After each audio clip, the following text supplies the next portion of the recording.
শুদ্ধ না হলেও মোটামুটি শুদ্ধ ও পরিচ্ছন্ন সাধু ভাষা ভিএম স্যার ব্যবহার করতেন, অন্তত ব্যবহার করার চেষ্টা করতেন।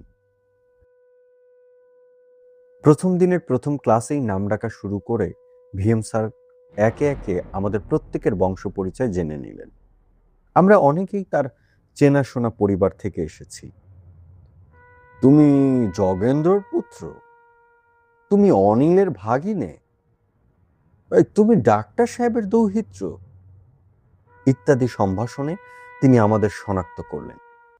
ওই প্রথম দিনেই ভিএম স্যার তার দুর্বলতাগুলো প্রকাশ করতে কোনো দ্বিধা করলেন না।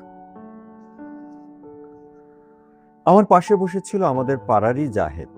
জাহেদদের বাড়ির পেছনের ডোবার ধারে মানকচুর ঝোপ, মাখনের মতো নরম, অতি বিখ্যাত সেই মানকচু। সারা শহরে সে কচুর সুনাম। তাছাড়া মানকচু নাকি বাতের ওষুধ।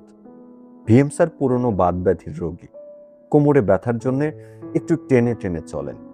তিনি জাহেদকে জিজ্ঞাসা করলেন, তোমাদের বাড়িতে কোনো মানকচু ইহার মধ্যে তোলা হইয়াছে কি? সেটা পৌষ মাস, জলপাইয়ের ঋতু। ভিএম স্যার আমার কাছে জানতে চাইলেন, তোমার কর্তামা জলপাই জারক দিয়াছেন কি? অর্থাৎ আমার ঠাকুমা জলপাইয়ের আচার করছেন কিনা। এরকম সব টুকটাক প্রশ্ন প্রায় সকলকে, এবং সবই কোনো দ্রব্যের সন্ধান করার জন্যে। পরে বাসায় ফিরে এসে ঠাকুমাকে জলপাইয়ের আচারের কথা বলতে ঠাকুমা বললেন,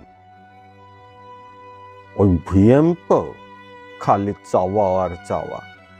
কাসুন্দি আচার, কাগুজে লেবু, কলার মোচা তোর বাবার কাছে চাইতো, কাকার কাছে চাইতো।